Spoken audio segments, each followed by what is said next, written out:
Hey everyone, welcome back to UPSC with Anu Rani. I know बहुत दिनों के बाद आप लोगों से बात करने के लिए आई हूँ, लेकिन एक गुड न्यूज़ भी है, एक बैड न्यूज़ भी है। देखो, जो मेरे पुराने सब्सक्राइबर्स हैं वो इस बात को सुन सकते हैं, जो अभी अभी पहली बार देख रहे हैं वो स्किप कर सकते हो। क्योंकि देखो, मैंने खुद सोचा था कि मैं आप लोगों के लिए एक बार सारे के सारे सब्जेक्ट्स को पढ़ाऊँगी यहाँ पे, बट अब इतना ज़्यादा प्रेशर हो गया है ना काइंड ऑफ, क्योंकि मैं भी आप लोगों के साथ में इन 60 डेज़ के बाद प्रीलिम्स में बैठने वाली हूँ। सो मैं भी ये अटैम्प्ट देने वाली हूँ और वो इतना प्रेशर हो गया है, इतना हेक्टिक शेड्यूल हो गया है कि मुझे ये जो मैं वीडियो आप लोगों के लिए लेकर आ रही हूँ, ये लाने का भी टाइम एक्चुअली में मेरे पास नहीं था। ऑनेस्टली स्पीकिंग 13 से 14 घंटे कब बीत जाते हैं पता नहीं चल रहा है। इतने सारे मॉक्स देने होते हैं, फिर उनको एनालाइज करना होता है, फिर आपको स्टैटिक भी पढ़ना है, PYQs भी करने हैं, पता नहीं क्या क्या नहीं करना है। तो थोड़ा सा तो है, लेकिन क्योंकि मैंने आप लोगों से प्रॉमिस किया था कि मैं आप लोगों को ख़ासकर जो PYQ है वो करवाऊँगी एटलीस्ट 25 साल का। तो ये तो मैंने अपने कोर्स में भी बोला था। सब्जेक्ट मैं पॉलिटी ऑलरेडी करवा चुकी हूँ।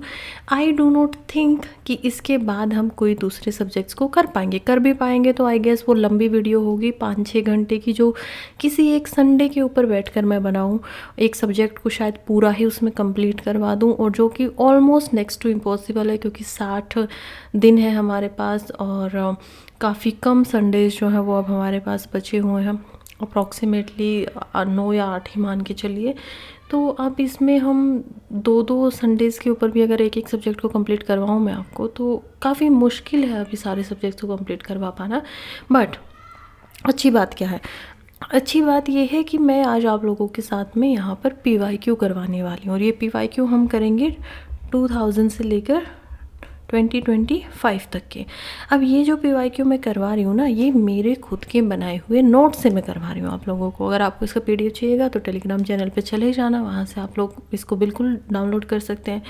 लिंक आपको मेरे चैनल के बायो में भी मिल जाएगा, और इस वीडियो के डिस्क्रिप्शन जो होता है उसमें भी मैं डाल दूँगी, या फिर जो कमेंट होता है वहाँ पे कर दूँगी। तो आप लोग वहाँ से इसको डाउनलोड कर लीजिएगा। अच्छे खासे नोट्स बनाए हैं, मैंने खुद बनाए हैं, काफ़ी रिसर्च करके। सच बता रही हूँ, एक एक सवाल पे 2.5-2.5 3-3 4-4 मिनट लग रहे हैं। किसी किसी क्वेश्चन के ऊपर 5 मिनट लग जा रहे हैं। मतलब अगर मैं एक दिन में 30 क्वेश्चन के नोट्स बना रही हूँ तो वो मुझे 2.5, 3 या 4 घंटे भी ले सकता है, और फिर उसके बाद मैं एटलीस्ट 1-1.5 घंटा आप लोगों को उसको पढ़ाने में भी लगाऊंगी। अब हम मान के चलेंगे तो ये 2500 से ज़्यादा सवाल होंगे। क्यों? क्योंकि 2010 से पहले तक 150-150 सवाल हमारे आ रहे हैं। अब उनमें से हम देखेंगे कि हमें कितने करने हैं, क्योंकि उसमें CSAT जो था वो भी था, तो 120 के आसपास हम मानेंगे इसको। तो 2500 से ज़्यादा हमारे ये क्वेश्चंस होंगे, और इनको हम एक एक करके पढ़ेंगे। लेकिन अब आप लोग पूछेंगे कि मैम इनका रेलिवेंस क्या होगा? अब ये तो इतने पुराने हैं 2000। वैसे PYQ आर इम्पोर्टेंट, ये कोई किसी से छुपी हुई बात तो नहीं है। PYQs बहुत इंपॉर्टेंट है, उसी से हमें समझ में आता है कि एग्जामिनर के एक्चुअली में मन में और दिमाग में क्या चल रहा था। बट ये इतने पुराने हैं कि हम इनको क्यों पढ़े, राइट? ये सवाल आ सकता है। तो देखो, एक तो स्टैटिक के लिए हम इनको पढ़ सकते हैं, वो तो कोई चीज़ चेंज नहीं होने वाली है, तो वो हमारा रिविजन होता जाएगा। Sorry about that. तो वो तो हमारा रिवीजन होता जाएगा, अगर हम उसको पढ़ते रहेंगे तो वो तो कोई प्रॉब्लम नहीं होनी चाहिए। बट अब करंट अफेयर की बात करें तो मैंने ऐसे नोट्स बनाए हैं ना कि वो 2024 से और 2025 से ही रेलिवेंट होंगे। क्यों? क्योंकि मैं इतनी एक्सटेंसिव रिसर्च कर रही हूँ, वैसे नोट्स बना रही हूँ। तो आप पढ़ेंगे तो आज आपको समझ में आ ही जाएगा कि हाँ, ये हमारे लिए वैल्यूएबल है, काम आएंगे। काम कितना आएंगे? देखो, मेरा मानना ये है कि कम से कम 20 से 25 नंबर, अगर आपने कुछ भी नहीं पढ़ा है, अपनी बेसिक बुक्स को छोड़ के, PT 365 को छोड़ के, अगर आपने और कुछ भी नहीं पढ़ा, और छोड़ो PT भी नहीं पढ़ी, आपने सिर्फ न्यूज़पेपर पढ़ा है थ्रू आउट द ईयर, जिसमें से 6-7 महीने तो मैंने ही पढ़ाया है आप लोगों को, अगर वो भी आपने किया है ना, तो हम प्रिटी श्योर कि आप 30 से 40 नंबर जो इजी है वो तो वैसे ही ले आएंगे, और 20 से 25 मार्क्स जो है वो आपको इन PYQs की मदद से भी मिलेंगे। I am pretty sure about this. यही आपका एवरेज स्कोर 65 से 70 तक हो जाएगा। 30 से 35 अभी आपको और मेहनत करनी पड़ेगी। बार बार जो मैंने नोट्स दिए हैं उनको बिल्कुल रट लो जाके, ठीक है? इतनी बार पढ़ो, एटलीस्ट मिनिमम 3 बार पढ़ के जाओ, अंडरस्टैंडिंग डेवलप करके जाओ, तो चांसेस है कि अभी भी यहाँ पर हो सकता है। लेकिन ऐसे देखो, सरसों जो है वो हथेली पे तो हरी नहीं होती है या उगती नहीं है। तो ये बात भी ठीक है कि ऐसा नहीं है कि 60 दिन में आप लोगों का प्रीलिम्स क्लियर हो जाएगा। अब जिसने नहीं मेहनत की है उसका नहीं ही होगा, that is pretty obvious thing, ठीक है। 99.9% का नहीं होता है, बट खैर हमारे हाथ में क्या है, मेहनत करना है तो हम वही करेंगे। चलो आज आप लोग भी काफ़ी लंबा इंट्रोडक्शन मैंने दे दिया है, बट आई होप आप लोगों के काम आएगा ये इंट्रोडक्शन भी और ये वीडियो भी। स्टार्ट करते हैं। कमेंट्स करके बता सकते हो कुछ भी चेंज वेंज आप लोगों को करवाना या जो भी आपको फील हुआ हो वो आप कमेंट कर दीजिएगा। अब हम स्टार्ट करते हैं। कोशिश करेंगे आज 30 क्वेश्चन कर लें, उसके बाद से कोशिश यही रहेगी कि मिनिमम 40 क्वेश्चंस एक वीडियो में करके ही हम लोग जाएं। क्वेश्चन नंबर 1, ये 2000 का क्वेश्चन पेपर है जो कि यूपीएससी का ही क्वेश्चन पेपर है। पहला क्वेश्चन कह रहा है कि आपको मैच करना है लिस्ट 1 जो है उसको लिस्ट 2 के साथ में। कह रहे हैं कि ये कुछ रिपोर्ट्स हैं, यूपीएससी का फेवरेट पार्ट है कि वो रिपोर्ट्स बहुत पूछता है। तो डेवलपमेंट प्रोग्राम रिपोर्ट है क्या, ये यूएन इंडियन ह्यूमन डेवलपमेंट जो है ये करता है। National council of applied economic research है, ये इंडियन डेवलपमेंट रिपोर्ट निकालता है। Indira Gandhi institute of development research, world bank. तो इनमें से कौन कौन सी ऐसी रिपोर्ट्स हैं, ये 4 रिपोर्ट्स हैं जो कि इन इंस्टीट्यूशंस के द्वारा निकाली जाती हैं। अब किसी को पता है तो आप साथ में एक नोटबुक लेके बैठ सकते हैं। जो क्वेश्चन मैं बोल रही हूँ पहले ही उसका आंसर लिख लो, और फिर अब जब मैं समझाऊंगी अगर मैच होता है तो बहुत अच्छी बात है, नहीं भी है अगर सुन रहे हो आँख बंद करके तो ध्यान से सुनो। देखो सबसे पहले हम इनको देख लेते हैं कि ये जो ह्यूमन डेवलपमेंट रिपोर्ट है इसको निकाला जाता है डेवलपमेंट प्रोग्राम रिपोर्ट के द्वारा, ठीक है। इसी के अंदर हम देखेंगे कि NCER जो है वो क्या निकालता है, वो निकालता है इंडियाज़ डेवलपमेंट रिपोर्ट। अब हमें पता होना चाहिए एक HDI भी होता है जो कि ह्यूमन डेवलपमेंट, जो कि इंटरनेशनल लेवल के ऊपर है, यूएन के अंडर आता है। दूसरा हमने खुद का भी बनाया हुआ है इंडिया डेवलपमेंट रिपोर्ट। अब ये जो HDI होती है इसके अंदर में एक्चुअली में जितनी कंट्रीज़ हैं उनकी रिपोर्ट दी जाती है, और ये जो इंडियन डेवलपमेंट रिपोर्ट में इसमें हम स्टेट्स को रैंक देते हैं according to their development, according to their efforts. ये हमें याद रखना है। देन तीसरा हम देखेंगे IGIDR का, ठीक है। ये है इंदिरा गांधी इंस्टीट्यूट, ये निकालता है यूएन इंडियन ह्यूमन डेवलपमेंट। अब वर्ल्ड बैंक है तो वर्ल्ड बैंक भी यहाँ पर वर्ल्ड डेवलपमेंट रिपोर्ट जो है वो पब्लिश करते हैं। अब ऐसी कई सारी और रिपोर्ट्स हैं जो हमें याद रख लेनी चाहिए, जैसे कि UNDP United Nation Development Program निकालता है ह्यूमन डेवलपमेंट इंडेक्स जो कि HDI होता है, और ये हम अगर पब्लिश की बात करें तो ये हमारी जो रैंकिंग है वो 131 है आउट ऑफ 189 कंट्रीज 2024 के हिसाब से। अब इसमें देखो हेल्थ को मेजर किया जाता है, एजुकेशन को, स्टैंडर्ड ऑफ लिविंग को, इन 3 चीज़ों के हिसाब से ही आपको रैंक जो है वो दी जाती है किसी भी कंट्री को। काफ़ी नीचे आते हैं हम। फिर ग्लोबल हंगर इंडेक्स है जो कि निकाला जाता है यहाँ पर concern world wide and wealth hunger hive के बारे में, हंगर लाइफ के बारे में। तो ये एक NGO काइंड ऑफ है, ये निकालता है इसको, इतना भी इंपॉर्टेंट नहीं है। दूसरा देखेंगे ग्लोबल पीस इंडेक्स जो कि GPI है, जिसको निकाला जाता है Institute for Economics and Peace के द्वारा, और इसमें हमारी रैंक है 116 आउट ऑफ जितने भी नेशंस यहाँ पर थे। पहले इसमें कितने थे, 163 थे, तो हमने थोड़ा सा इसमें अच्छा किया है अभी। फिर वर्ल्ड हैप्पीनेस रिपोर्ट्स है जो कि निकालता है UN सस्टेनेबल डेवलपमेंट। फिर करप्शन परसेप्शन इंडेक्स यहाँ पर है जिसको निकाला जाता है ट्रांसपेरेंसी इंटरनेशनल के द्वारा। इसके अलावा अगर हम देखें तो इसमें हमारी 2020 के राउंड में रैंक थी 86 जो कि अभी 96 हो चुकी है out of 180 countries. Then Global Gender Gap Report है जो कि निकालता है वर्ल्ड इकोनॉमिक फोरम। अभी इनमें से इंपॉर्टेंट कौन कौन सी वो मैं बता देती हूँ जो मल्टीपल टाइम्स में पूछी गई हैं। जैसे कि ये आप इससे अंदाज़ा लगा सकते हो कि ये वाली जो रिपोर्ट्स है ये आ सकती है, पूछी जा सकती है, ग्लोबल जेंडर रिपोर्ट्स। और ये देख ही रही हैं कि ये करप्शन परसेप्शन इंडेक्स पूछा जा सकता है, GHI के बारे में बोल सकते हैं कौन निकाल रहा है। फिर ये सबसे इंपॉर्टेंट है Ease of doing Business Index, ये कौन निकालता है, वर्ल्ड बैंक निकालता है। इसमें हमारी रैंक 63 है आउट ऑफ 190 कंट्रीज़। इसके बाद हम देखेंगे ग्लोबल कॉम्पिटिटिव इंडेक्स को जो कि निकाल रहा है वर्ल्ड इकोनॉमिक फोरम, इसमें हमारी रैंक है 39th। प्रेस फ्रीडम इंडेक्स, अब ये भी काफ़ी ज़्यादा क्रिटिसिज्म में हम लोग बार बार रहते हैं क्योंकि हम काफ़ी नीचे इसमें आते हैं। तो अभी हमारा जो रिसेंट का डाटा है 2024 का, ये बता रहा है कि प्रेस के पास में इतनी फ्रीडम ही नहीं होती। तो 159th नंबर पे हमारे आउट ऑफ 180 कंट्रीज़। ये निकाल कौन रहा है, रिपोर्टर्स विदाउट बॉर्डर्स, खुद का एक NGO है, किसी UN के अंदर में नहीं आता है, बनाते हैं। Then Environmental Preference Performance Index है EPI, जो कि निकालती है येल एंड कोलंबिया यूनिवर्सिटी, याद रखना है इस चीज़ को। इसमें हम 176 पे हैं, एनवायरमेंट के बारे में बात हो रहा है। Then there is Global Innovative Index, जो कि वीपो के द्वारा निकाला जाता है। और एक और इंपॉर्टेंट है जो कि है लॉजिस्टिक्स परफॉर्मेंस इंडेक्स, जो कि वर्ल्ड बैंक यहाँ पर निकालता है। अब आप लोगों को कन्फ्यूज़ करने के लिए यहाँ पर WTO दे देंगे कि वर्ल्ड ट्रेड ऑर्गेनाइजेशन जो है वो लॉजिस्टिक्स से रिलेटेड निकालता होगा और कन्फ्यूज हो भी जाएंगे। तो ये कुछ ऐसी हैं जिनको हमें याद रखना है। कुछ और है इंपॉर्टेंट, जैसे कि यहाँ पर देख लेते हैं। देखिए अगेन एक इम्पॉर्टेंट रिपोर्ट है जो कि है world employment and social outlook. तो ये आउटलुक क्योंकि IMF जो है वो काफ़ी ऐसे निकालता है, वर्ल्ड बैंक जो है वो भी इन शब्दों का इस्तेमाल करते हैं, बट ये याद रखना है ये निकालता है ILO। और इसमें 3 चीज़ें काम करती हैं, इसके अंदर एम्प्लॉय भी होता है, एम्प्लॉयर भी होता है और जो ऑर्गेनाइजेशन है वो भी होता है। तो तीनों के तीनों इसके अंदर आते हैं। नाउ एक और रिपोर्ट है जो कि यहाँ पर है ग्लोबल फाइनेंशियल सिस्टम रिपोर्ट। अब ये कौन निकालेगा? ये इंडिया ही में ही प्रोड्यूस की जाती है, ये निकाली जाती है ब्यूरो ऑफ इंडिया स्टैंडर्ड के द्वारा। Then there is Global Money Laundering Report, जो कि FATF निकालता है, Financial Action Task Force. Ease of doing business IBRD World Bank का ही एक हिस्सा है, वो निकालता है। India State of Forest Report की बात करें तो फॉरेस्ट सर्वे ऑफ इंडिया जो है वो इसको पब्लिश करते हैं। वर्ल्ड डेवलपमेंट रिपोर्ट हम देख चुके हैं। Change the world list data, ये फॉर्चून, जी आपने सही समझा, जो कि एक काइंड ऑफ न्यूज़पेपर टाइप है, एक वो है, तो वो इसको निकालते हैं, मैगजीन पे उनकी आती है।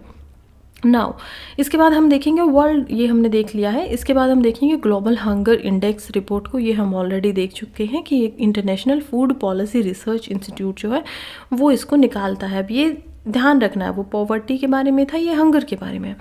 वर्ल्ड ऑफ वर्क रिपोर्ट की बात करें तो अगेन वर्क से रिलेटेड है, ILO इसको निकाल रहा है, International Labour Organisation. Then World Social Protection Report की बात करें तो फिर से इसको ILO ही निकालता है। ग्लोबल वेज रिपोर्ट की बात करें तो फिर से ILO निकाल रहा है। वर्ल्ड इकोनॉमिक आउटलुक की बात करें तो मैंने बोला था ना कि इकोनॉमिक आउटलुक जैसे वर्ड जो है वो एक्चुअली में IMF और वर्ल्ड बैंक जो है वो काफ़ी यूज़ करते हैं। तो इसको कौन निकाल रहा है? IMF निकाल रहा है। तो ये क्या है? Economic outlook. क्यों? अब ये भी याद रखा जा सकता है। देखो IMF का क्या काम होता है ना कि ऐसी कंट्रीज़ को सहारा देना है जिनको एक्चुअली में इंफ्रास्ट्रक्चर में या डेवलपमेंट के अंदर कुछ चीज़ों की ज़रूरत है। अगर हम उनको पैसे दे देंगे तो वो हमें डेवलपमेंट करके वापस भी कर देंगे। तो IMF का काम वो है, किसी को पैसे दे देना। तो अब ये इकोनॉमिक आउटलुक ही देखेगा, यानी कि किसको ज़रूरत है, किस कंट्री को ज़रूरत है। तो ऐसे अगर कई बार कन्फ्यूज़ भी हो जाए तो हम ऑर्गेनाइजेशन से याद रख सकते हैं कि ऐसा क्या होगा इसका आंसर।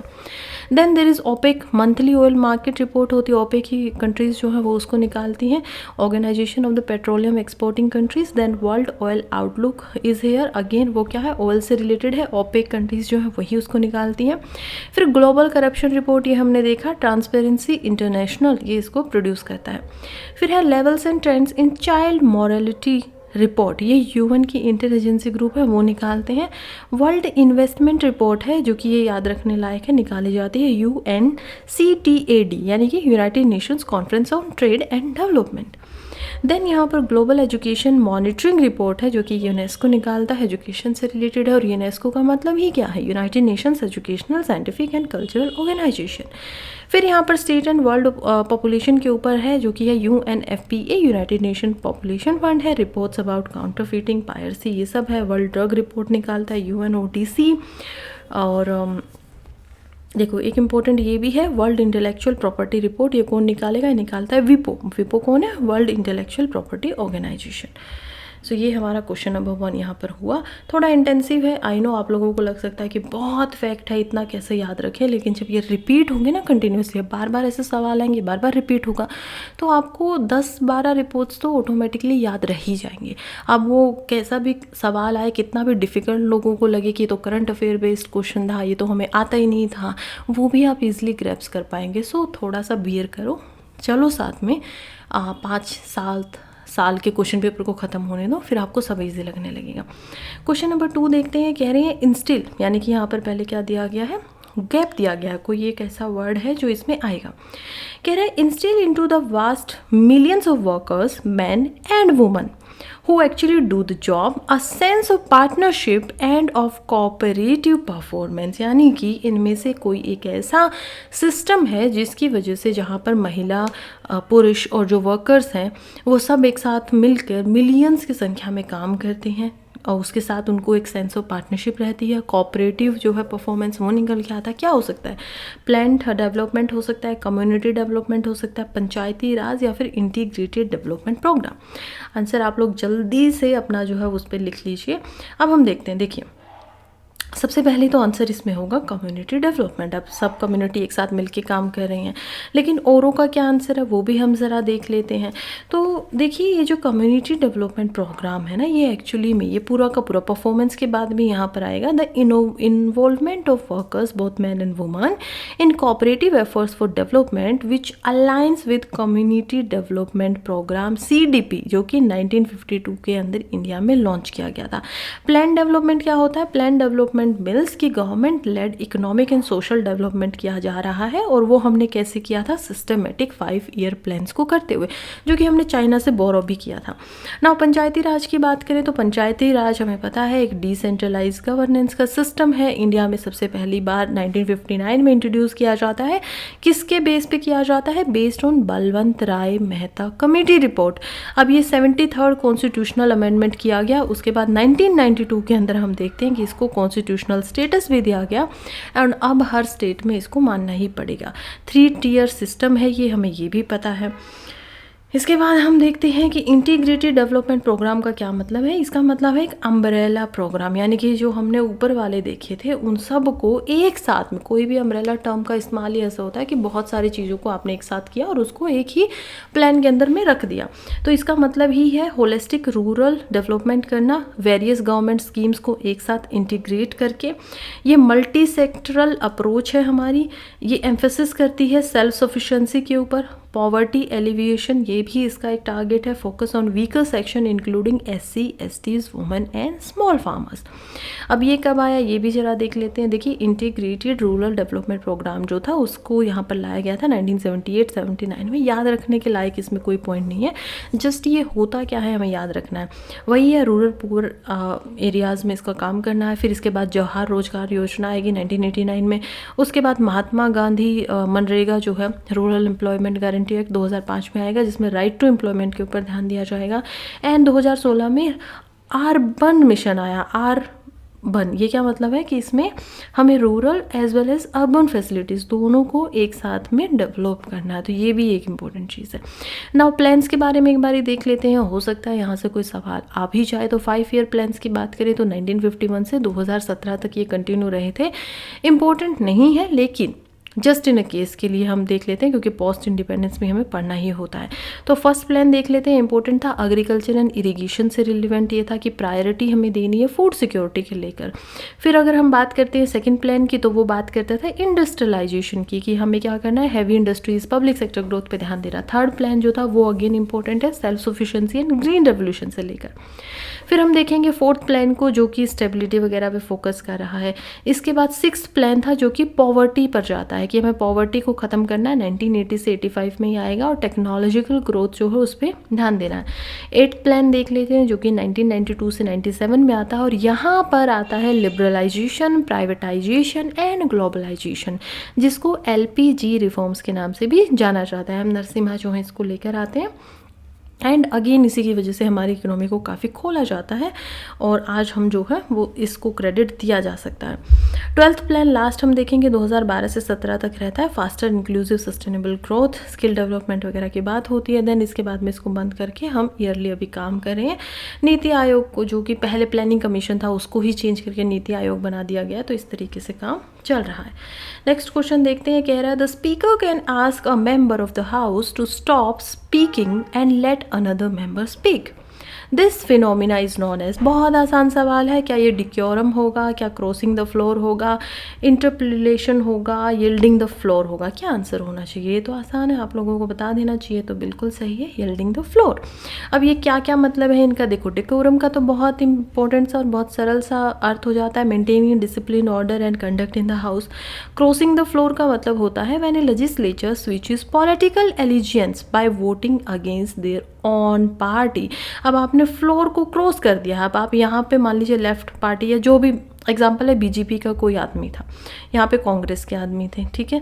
अब कांग्रेस वाले क्या कर रहे हैं कि इन्होंने, पार्टी ने बोला था कि एक बिल है, इस पे आपको सबको मना करना है कि हमें नहीं एक्सेप्ट है, बट उन्होंने ठीक कर दिया है, यानी कि उन्होंने एक्सेप्ट वोट कर दिया बीजेपी के साथ में। अब ओबियसली इनके ऊपर एंटी डिफेक्शन लॉ लगेगा, इनको हटाया भी जा सकता है क्योंकि इन्होंने पार्टी के विरोध जाके काम किया। बट द पॉइंट इज़ कि इसको बोला क्या जाएगा, इसको बोला जाता है क्रॉसिंग द फ्लोर। अब इंटरपेलेशन की बात की जाए, ये होता है formal process where law maker questions the government on policies और actions. Yielding the floor when a member stop speaking to allow another member to speak as directed by the speaker. आसान था, याद रहेगा, good. Question number 4. While delivering the presidential address, the Congress president who advocated the introduction of the Roman script for Hindi language was कौन थे?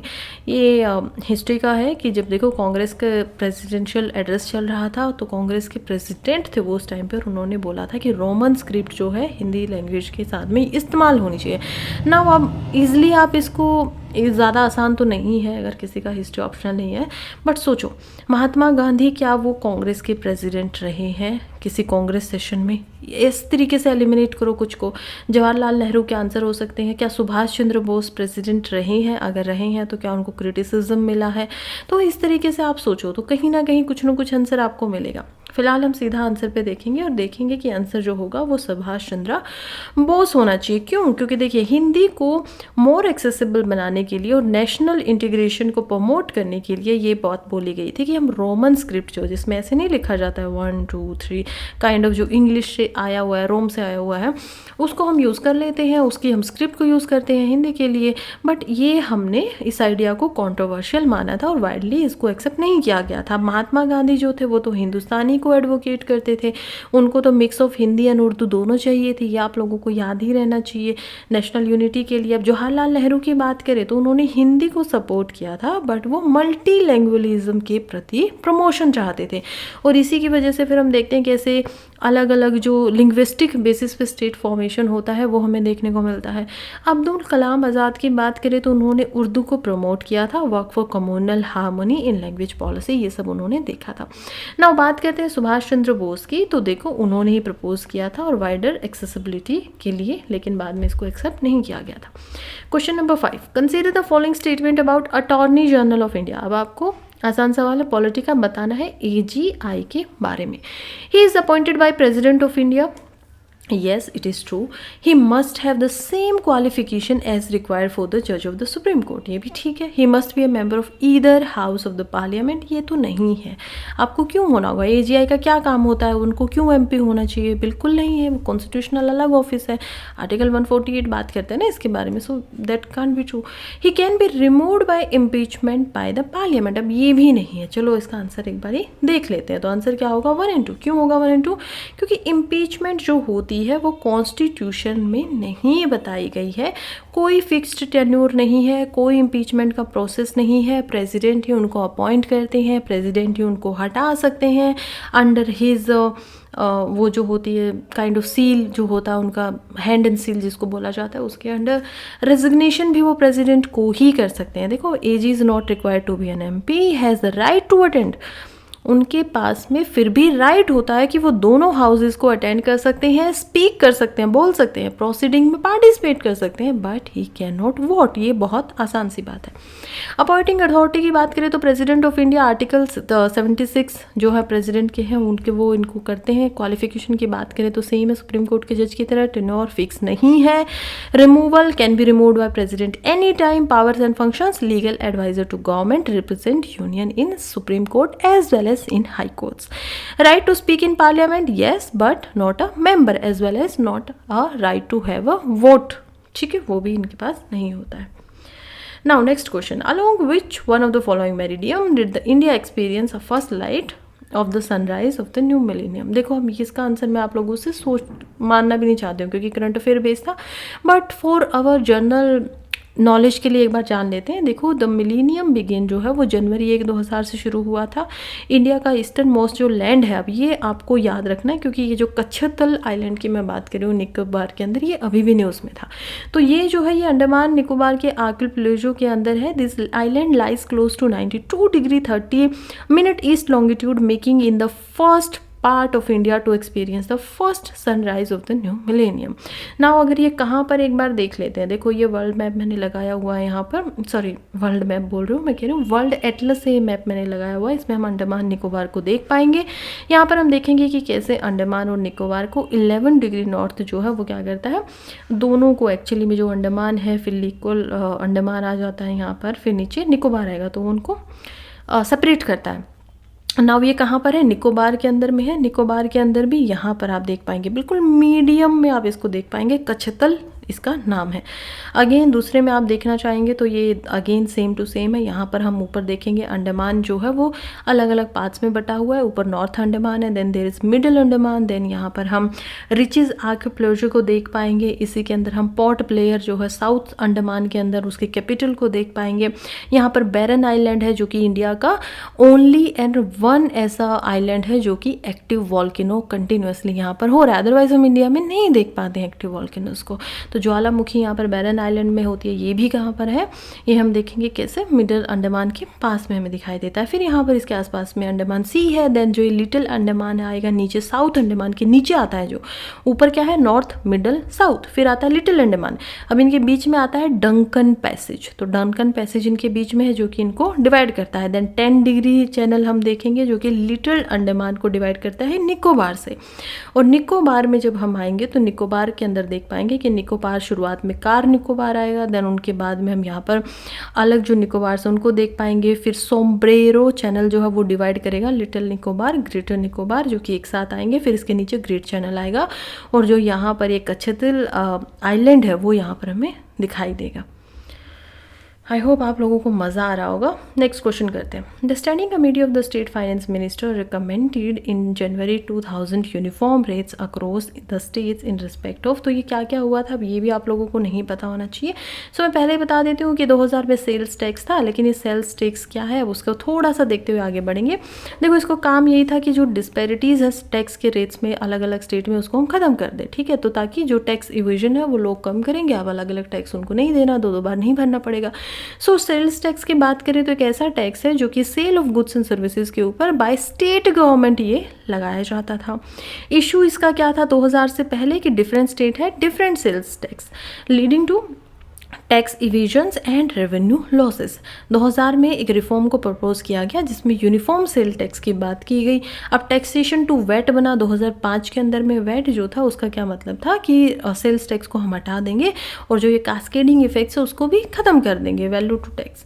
अब उसके बाद में जीएसटी आता है 2017 में जो कंटिन्यूसली चल रहा है। Again goods and services tax replace करता है वैट को और इनडायरेक्ट टैक्सेस और यूनिफॉर्म सिस्टम ये लेकर आता है। सो ये एक इम्पॉर्टेंट चीज़ थी। Now next question is, at the time of partition of India which one of the following provinces of British India came forward with a plan for a United and independent existence. यानी कि जब partition हो रहा था तो Punjab, Assam, Bengal and Bihar में से ऐसी कौन सी स्टेट थी, ऐसी कौन सी प्रोविंस थी जो कह रही थी कि देखो हमें अलग से छोड़ दो और आप लोग आगे पार्टीशन अपना कर लो। तो आंसर इसका होगा बंगाल। क्यों होगा बंगाल? देखो बंगाल जो थी ना वो अपना यूनाइटेड बंगाल प्लान लेकर आया था। अब हमें पहले ही पता है 1905 में बंगाल का ऑलरेडी पार्टीशन हो चुका था। इसको प्रपोज किया गया था सुहरावर्दी एंड शरद चंद्रा बोस के द्वारा। अब इन्होंने इसको प्रपोज किया था, क्यों किया था? सो दैट जो बंगाल है उसको वो अनडिवाइडेड रख सकते हैं, एज ए इंडिपेंडेंट नेशन उसको बनाए, यानी कि ना बांग्लादेश हो ना यहाँ पर इंडिया में पार्ट बने ये जो बंगाल है और ना ही पाकिस्तान का पार्ट हो। तो नहीं होगा तो क्या बनेगा? बंगाल ही बनेगा, वो अकेला रहेगा अपना अलग से कम्प्लीटली। अब रीज़न क्या था? रीज़न ये था कि कम्युनल वायलेंस हो सकते हैं जो कि इकोनॉमिक स्ट्रेंथ जो है यूनाइटेड बंगाल की उसको इशू करेंगे। और उसके बाद ये देखने को भी मिला जब इसको एक्सेप्ट नहीं किया गया तो अपोजिशन हमें आईएनसी जो है इंडियन नेशनल कांग्रेस उससे भी दिखा, मुस्लिम लीग ने भी इसको अपोज किया। मुस्लिम लीग आईएनसी चाहती थी कि यहाँ पर जो है वो इंडिया का ही पार्ट रहे बंगाल, एंड मुस्लिम लीग चाहती थी कि नहीं जो ईस्ट पाकिस्तान बनेगा जो कि बांग्लादेश लेटर बनता है 1972 में कि वो हमारा तो पार्ट होना चाहिए, डिवाइड नहीं करोगे तो कैसे बनेगा। सो यही था इम्पैक्ट हमें देखा। लार्ज स्केल माइग्रेशन हुआ, अगेन कम्युनल वायलेंस बहुत देखने को मिलते हैं, लॉन्ग टर्म पॉलिटिक्स टेंशन ये सब चलता रहा। Next question, consider the following functionaries. कह रहे हैं cabinet secretary, chief election commissioner, union cabinet minister, CGI, इनमें से कौन से जो है वो ऑर्डर ऑफ प्रेसिडेंस के अंदर पहले आते हैं। तो देखिए आराम से इसको हम कर पाएंगे अगर आप लोगों ने लक्ष्मीकांत पढ़ा हुआ है। तो यहाँ पर कैसे आएंगे, सबसे पहले हमें पता है कि प्रेसिडेंट आएंगे, देन उनके बाद vice president, prime minister, governor जो होते हैं स्टेट्स के अपने रिस्पेक्टिव स्टेट्स में वो आते हैं। चौथे नंबर पर गवर्नर आते हैं एग्जैक्टली आफ्टर प्राइम मिनिस्टर। तो कैसे आएंगे, president, vice president, prime minister, then there is governor, देन पाँचवें नंबर पे आते हैं फॉर्मर प्रेसिडेंट जो पहले प्रेसिडेंट रह चुके हैं। सिक्स नंबर पे हमने रखा हुआ है चीफ जस्टिस ऑफ इंडिया को और उन्हीं के साथ में है स्पीकर ऑफ लोकसभा। तो इनको ऑलमोस्ट सेम स्टेटस मिला हुआ है छठे नंबर पे। सातवें नंबर पे हम देखेंगे कैबिनेट मिनिस्टर्स को यूनियन के जो होते हैं, देन चीफ मिनिस्टर जो होते हैं स्टेट्स के अपनी अपनी स्टेट के। उसके अलावा जो फॉर्मर प्राइम मिनिस्टर होते हैं वो सेवन्थ नंबर पे आएंगे यहाँ पर, ये सब हमें पता होगा। और जो लीडर ऑफ अपोजिशन होता है राज्यसभा और लोकसभा के अंदर में वो भी हमारा सेवन्थ नंबर पे ही आता है। 7A जो कि बाद में ऐड किया गया है, वहाँ पर हम देखते हैं कि कैसे यहाँ पर होल्डर जो है भारत रत्न के उनको रखा जाता है। आठवें नंबर पे एम्बेसडर आ जाते हैं, आप IFS बनते हो, हाई कमीशन की तरफ में कॉमनवेल्थ में एम्बेसडर बन के जाते हो। देन आपकी रैंक 8th नंबर पे यहाँ पर इंडिया में अगर आप ऑर्डर ऑफ प्रेसिडेंट्स के हिसाब से चलेंगे तो आएगी। और 9th नंबर पर यहाँ पर जो जज होते हैं सुप्रीम कोर्ट के वो आते हैं।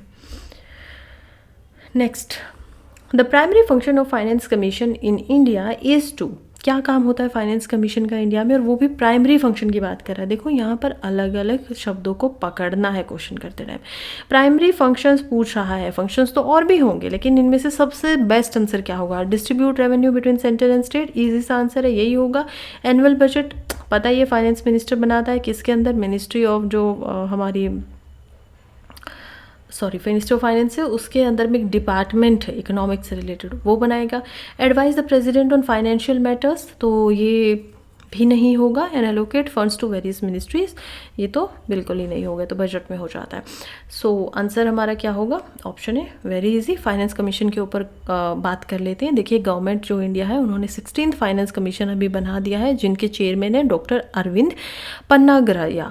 अब ये कैसे बनता है फाइनेंस कमीशन, फाइनेंस कमीशन आता है अंडर आर्टिकल 280 और ये कॉन्स्टिट्यूशनल बॉडी है। क्यों, क्योंकि आर्टिकल है और कॉन्स्टिट्यूशन में है, तो इसका काम ही है टैक्स को डिस्ट्रीब्यूट करना किस किस के बीच में, between the central government as well as with the state government. सब सेंट्रल गवर्नमेंट जो अब ये GST का सारा उठाएगा पैसा, फिर सेंटर के पास हो जाएगा, फिर वो अलग अलग स्टेट को देगा। उसमें भी उन्होंने बताया होगा कि आपके पास फॉरेस्ट है, आप में कितना विलेज है, आप कितना एजुकेशन पे ध्यान दे रहे हो, उस हिसाब से वो डिस्ट्रीब्यूट करेगा। ज़रूरी नहीं है कि स्टेट A को, state A is Haryana, state B is Bengal, जरूरी नहीं है कि इन दोनों को सेम पैसा मिलेगा, बिल्कुल ज़रूरी नहीं है। इनको अलग मिलेगा, इनको अलग मिलेगा, according to their needs, according to their status, according to जो भी पॉलिसीज़ वगैरह चला रहे हैं।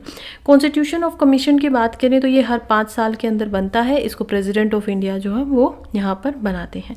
अब देखिए सबसे पहली बात तो ये है कि सेंट्रल गवर्नमेंट जो है वो बाउंड नहीं है, ज़रूरी नहीं है कि फाइनेंस कमीशन ऑफ इंडिया जो भी सजेशन देंगे वो एक्चुअली में सेंट्रल गवर्नमेंट को मानना ही पड़ेगा, वो सजेशंस है। हालांकि ऐसा मान लिया जाता है क्योंकि फाइनेंस कमीशन एक स्पेशलाइज एजेंसी है और उसका काम ही है ढंग से काम करना, बट ऐसा ज़रूरी नहीं है, ये याद रखना है अकॉर्डिंग टू कॉन्स्टिट्यूशन। और वैसे भी स्ट्रक्चर की बात करें तो इसमें एक चेयरमैन होते हैं और उनके नीचे 4 मेंबर्स होते हैं, तो टोटल 5 साल का टेन्योर होता है, 5 ही इसके अंदर मेंबर्स होते हैं।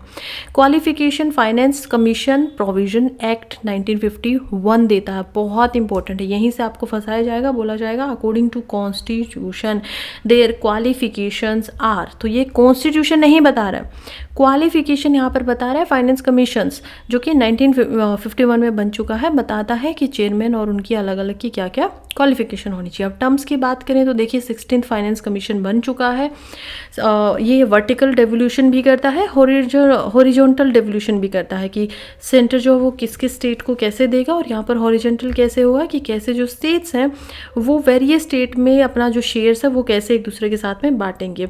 तो स्टेट की population, fertility level, income level, geography, ये सब इसमें कंसीडर किया जाता है। और सेंट्रल जब हम वर्टिकल की बात करेंगे तो जो प्रपोर्शन है सेंट्रल के नेट टैक्स का उसको कैसे स्टेट्स में हमें डिस्ट्रीब्यूट करना है। ये देखा जाता है। रिकमेंडेशन की बात करें तो principal for grants in aid for the consolidated fund यानी कि आर्टिकल 275 के अंदर ये ग्रांट इन एक तरीके से बिल्कुल हेड रहते हैं जो कंसोलिडेटेड फंड हमारा है उसके ऊपर।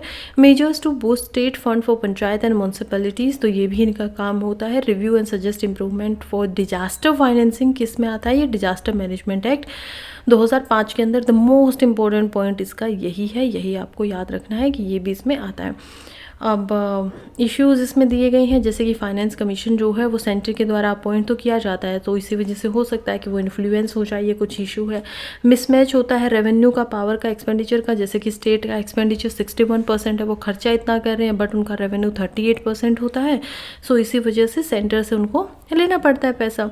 अब state claim that centre often doesn't share funds as recommended by the commission, अब ये भी कंप्लेन है, क्योंकि आपको मानना ज़रूरी नहीं है, तो सेंटर कई बार फाइनेंस कमीशन की बात नहीं मानता है, ये भी होता है।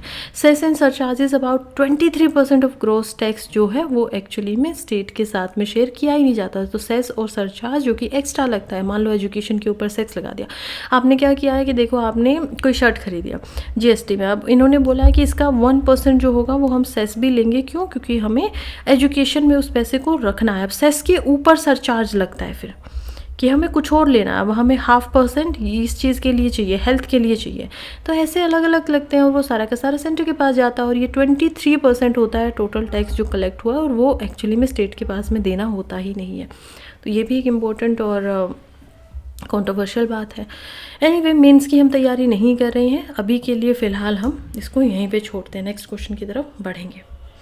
Next question is question number 11. The state which has the largest number of seats reserved for the scheduled tribes in लोक सभा, तो लोक सभा की बात कर रहे हैं, पूछ रहा है बिहार, गुजरात, यूपी और एमपी, इनमें से सबसे ज़्यादा शेड्यूल्ड ट्राइब यानी कि एसटीज़ की सीट जो है वो किस स्टेट में है? तो आसान सा, मध्य प्रदेश इसमें होगा। बहुत ही ज़्यादा बड़ा स्टेट है, इस तरीके से आप याद रख सकते हो। ट्राइब्स के अंदर भी ये 5th शेड्यूल में जो है आता है। पहले 5th शेड्यूल में एक्चुअली में बिहार भी आता था, अब नहीं आता है, और ये हम देखेंगे कि एमपी ही इसमें सबसे अच्छा ऑप्शन है। अभी फ़िलहाल देख सकते हैं कि लोकसभा की कॉन्स्टिट्यूंसीज़ की कितनी कितनी सीट है, जैसे यूपी को 80 सीट मिली हुई है, महाराष्ट्र को 48 मिली हुई हैं। अगर हम एमपी की बात करें तो 29 सीट्स हैं, यानी कि 29 जो एमपीज़ होंगे वो लोकसभा में जाएंगे। Then Bihar has 40s। Then हम आगे बढ़ते हैं, फिर देख पाते हैं यहाँ पर कर्नाटका में 28 है, गुजरात की 26 है, राजस्थान है 25। अगर मैं आपको ये बताऊं कि इंडिया के अंदर 543 फ़िलहाल लोकसभा की पार्लियामेंट्री कॉन्स्टिट्यूंसी, और उनमें से इस तरीके से ये आता है, हरियाणा से 10 सीट आएंगी, पंजाब से 13 सीट्स आएंगी, लद्दाख से 1 ही सीट होगी, जम्मू कश्मीर से 5 सीट्स हैं, उत्तराखंड में 5 सीट है। ऐसे ही अगर हम यहाँ पर देखें 7 सिस्टर्स में, तो मेघालय में 2 हैं, त्रिपुरा में 2 हैं, अरुणाचल में 2 हैं, और नागालैंड, मणिपुर एंड मिजोरम, यानी कि ये जो 3 हैं इनमें से 1-1 सीट, मणिपुर को छोड़ दे तो 1-1 सीट यहाँ पर है नागालैंड एंड मिजोरम के अंदर में। फिर एमपी से यहाँ पर हमें 29 सीट्स दिखाई देती हैं। अब अगर एसटीज़ की बात करें तो देखो बिहार के अंदर एसटी की 0 है, तो अभी भी नहीं है एसटी के लिए शेड्यूल ट्राइब के अंदर, क्योंकि वो 5th शेड्यूल में भी नहीं आता है, सो हम बिहार को तो वैसे ही हटा सकते थे। गुजरात की बात करें तो गिर नेशनल जो पार्क है उसको याद कर लेना, गिर फॉरेस्ट को याद कर लेना, फॉरेस्ट है तो ट्राइब्स भी होंगे, ट्राइब्स भी हैं तो 4 सीट इनके लिए रखा गया है। यूपी की बात करें तो यूपी एज ऑन ऑप्शन दिया गया था, but again UP has not a single seat for the STs, although एससीज के लिए काफ़ी हैं, 17 सीट्स हैं। मध्य प्रदेश की बात करते हैं तो हाईएस्ट है, क्योंकि 6 सीट्स ऐसी हैं जो एसटी के लिए वहाँ पर रखी गई हैं। ओडिशा में सेकंड हाईएस्ट है, जहाँ पर 5 सीट्स को रखा गया है, और तीसरा हम देखेंगे महाराष्ट्र में, जिसमें 4 सीट को यहाँ पर रखा गया है। नेक्स्ट क्वेश्चन देखते हैं, क्वेश्चन नंबर 12 कह रहा है consider the following statement, which of the statement are correct. कह रहा है tides are of great help in navigation and fishing. Tides जो होती हैं समुद्र में आती हैं ना, लहरें। High tide enable big ship to enter और leave the harbour safely. Tide prevents siltation in the harbours. Kandla and Diamond Harbour are tidal ports. तो आंसर आप लोगों को बता देना है, काफ़ी आसान ही था। देखो ये तो जर्नल से स्टेटमेंट थी, तो तीनों ही ठीक हो जाती है। पॉइंट ये था कि आपको ये याद रहा है या नहीं रहा है, और ये इजी सवाल है। यहाँ पे देखो इन्होंने 2 ऐसे ऑप्शन दिए, 50-50 में फंसते, और फिर हो सकता है कि आप सी को ठीक कर देते, तो ये आसान सवाल गलत हो जाता। तो इसके लिए हम क्या करेंगे कि मेजर पॉइंट्स जो हैं उनको याद ही कर लेंगे। फिलहाल के लिए ये बात बिल्कुल सही है, स्टेटमेंट नंबर 1 बिल्कुल ठीक है, statement number 2 is also correct, state number 3 जो है वो भी बिल्कुल सही है, सेडिमेंट्स वगैरह को फ्लश करता रहता है, तो हार्बर्स जो होते हैं उसमें सिल्टेशन यानी कि सेडिमेंट्स जो है वो अलग से इकट्ठे नहीं होंगे, सिल्ट नहीं बनेगा। कार्नलाइन डायमंड हार्बर की बात करें तो टाइडल पोर्ट है, तो ये ऐसे पोर्ट हैं जहाँ पर टाइड्स के ऊपर ही नेविगेशन डिपेंड करता है और इसी वजह से इनको टाइडल पोर्ट बोला जाता है। अब बात करें इंडिया के अंदर मेजर पोर्ट्स की, तो हम देखेंगे, देखिए कांडला पोर्ट जो है वो गुजरात के अंदर है। फिर इसके बाद इसके नीचे हम मुंबई पोर्ट ट्रस्ट को देखेंगे जो कि महाराष्ट्र में है। उसके बाद हम GNPT, ऐसे कई बार ऐसे सवाल आएंगे ना कि आप लगातार इन पोर्ट्स को पढ़ते रहेंगे और आपको काफ़ी आसानी से ये याद हो जाएंगे। तो जवाहरलाल नेहरू पोर्ट ट्रस्ट है महाराष्ट्र के अंदर। Then there is Mormugao port जो कि गोवा के अंदर है। बेंगलुरु पोर्ट है कर्नाटका के अंदर। कोची पोर्ट है केरला के अंदर। Tuticorin port is in Tamil Nadu. Chennai port in Tamil Nadu. Ennore port हम तमिलनाडु में देखेंगे। पोर्ट ब्लेयर है जो कि अंडमान एंड निकोबार आइलैंड के ऊपर है। विशाखापट्टनम पोर्ट है जो कि आंध्र प्रदेश में है। प्रादीप पोर्ट है जो कि ओडिशा के अंदर है। एंड कोलकाता का पोर्ट है जो कि वेस्ट बंगाल में होगा। This was an easy one, right. Next question की तरफ देखते हैं जो कि है question number 13, saying Indian human development report. देखो क्या मस्त सवाल आया, ऊपर ही मैंने आप लोगों को समझाया था। इंडियन ह्यूमन डेवलपमेंट रिपोर्ट कौन छापता है, तो आसानी से आप लोग इसका आंसर अभी मुझे दे देना चाहिए आप लोगों को। कह रहा है does not give for each sample village, बोलो थोड़ा मुश्किल हो गया, लेकिन ये ज़रूर बता दीजिएगा कि इंडियन ह्यूमन डेवलपमेंट रिपोर्ट जो है वो इंडिया में कौन पब्लिश करता है, राइट। चलिए इसमें से क्या इसके अंदर एक्चुअली में नहीं ऐड किया जाता है जब हम विलेज लेवल के सैंपल लेते हैं, तो आंसर इसका हम देखेंगे डी, अनएम्प्लॉयमेंट रिलेटेड इंडेक्स इसमें नहीं मेजर किया जाता है। देखो जब हम इंडियन उसकी बात करते हैं ना, तो इंफ्रास्ट्रक्चर एंड एम्यूनिटीज़ को मेजर करता है, measure access to electricity, road, drinking water, sanitation, ये सब। एजुकेशन रिलेटेड में ये लिटरेसी रेट वगैरह कितना है, स्कूल इनरोलमेंट कितना है, एजुकेशन लेवल क्या है। हेल्थ रिलेटेड में ये चाइल्ड हेल्थ क्या है, मैटरनल हेल्थ क्या है, एक्सेस कितना है हेल्थ केयर को, ये सब करता है। अब अगर ह्यूमन डेवलपमेंट इंडेक्स की बात करें तो ये क्या है, देखिए ये है एक ऐसा इंडेक्स, एक ऐसी श्रेणी जिसको हम बोल सकते हैं जिसका काम है मेजर एवरेज अचीवमेंट्स इन की एस्पेक्ट ऑफ ह्यूमन डेवलपमेंट, जिसमें हमने ऊपर देखा था health, education as well as standard of living, तीन चीज़ों को ये एक साथ लेके चलता है। इंट्रोड्यूस इसको किया गया था डॉक्टर महबूब उल हक के द्वारा। इन्होंने डिफाइन किया था कि ह्यूमन डेवलपमेंट जो है वो as extended people choices and improve their life, यानी कि उनकी चॉइसेस को भी बढ़ाए, कि एक आदमी के पास चॉइस बढ़ रही है और उसके बाद उनकी जो लाइफ है उसको भी अच्छी करे, इम्प्रूव करे। Now the work of this two South Asian economist are important in this regard. इसमें महबूब उल हक जो कि पाकिस्तान से बिलोंग करते हैं एंड अमर्त्य सेन जो कि इंडिया से बिलोंग करते हैं, इन्होंने इस पर काफ़ी काम किया है। ह्यूमन डेवलपमेंट इंडेक्स की बात करें तो ये एवरेज अचीवमेंट जो होती है तीन एस्पेक्ट्स के अंदर ह्यूमन डेवलपमेंट में उनको मेजर करता है। Life expectancy as the birth जो कि हेल्थ में आ गया, long and healthy life. Then expected years of schooling for child children, कितने साल तक वो पढ़ रही है, mean year of schooling 25 and more, education में आ गया। And GNI gross national income कितना है वो स्टैंडर्ड ऑफ लिविंग में आ जाता है। Planetary pressure adjusted human development index की बात करें जो कि PDI होता है, ये क्या होता है, adjust the HDI for planetary pressures in the anthropocene. तो एंथ्रोपोसीन एरा एक ऐसा एरा है जिसको माना जाता है कि because of humans the conditions of environment are continuously degrading. क्यों हो रहा है, क्योंकि ह्यूमंस जो हैं वो एंथ्रोपोलॉजिकल रीजन्स की वजह से इंटरफेरेंस कर रही हैं एनवायरनमेंट में, एंड दैट इज़ वाई ये जो प्रोसेस है वो लगातार कंटिन्यूसली क्या होता जा रहा है, फास्टन एंड फास्टन होता जा रहा है। तो दैट इज़ द प्रॉब्लम। तो इसमें एडजस्ट किया जा रहा है उसको। तो PHDI adjust human development by factoring in carbon emission and material footprint per capita to account for human impact on the planet. Now अगर हम बात करें तो देखिए नो प्रेशर PHDI HDI हम निकालेंगे, अगर प्रेशर वगैरह ज़्यादा हो रहा है तो उसको एडजस्ट करके निकाला जाता है। ह्यूमन डेवलपमेंट रिपोर्ट की बात करें HDR, तो HDR भी ये रिपोर्ट आती है जो कि UN के अंदर है, हमने देखा था ऊपर। तो HDR office releases the following index each year, हर साल निकालते हैं ह्यूमन डेवलपमेंट इंडेक्स यहाँ पर निकलता है। Then there is planetary pressure adjusted HDI, then inequality adjusted HDI, then gender development index जो है वो भी कौन निकालता है, ह्यूमन डेवलपमेंट रिपोर्ट के अंदर ही निकाला जाता है।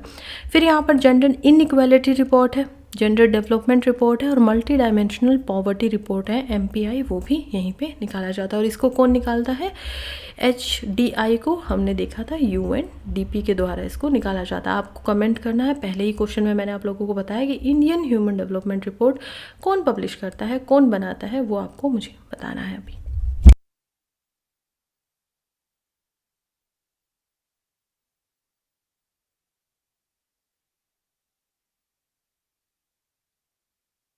आई होप आप में से कई लोगों ने लिख दिया होगा कमेंट में। अब हम नेक्स्ट क्वेश्चन की तरफ बढ़ते हैं। क्वेश्चन कह रहा है, अगेन 2 लिस्ट दी गई है, उनको मैच करना है। कह रहा है LE2N ये एक आइलैंड है जो कि होना चाहिए कहाँ पे, Indian ocean, north Pacific ocean, south Pacific ocean या साउथ अटलांटिक ओशन। केरमेडेक, सुंडा, साउथ सैंडविच। तो सुंडा से आप लोग ईजिली एक तो मैच कर ही सकते हो, तो चलिए इनको आराम से हम मैच करेंगे। नाउ देखो, सुंडा को मैच कर सकते हैं क्योंकि इंडियन ओशन में है। क्यों? क्योंकि सुंडा ट्रेंच के बारे में हमने सुना है कि वो जावा के पास में है, तो ये एक हो गया।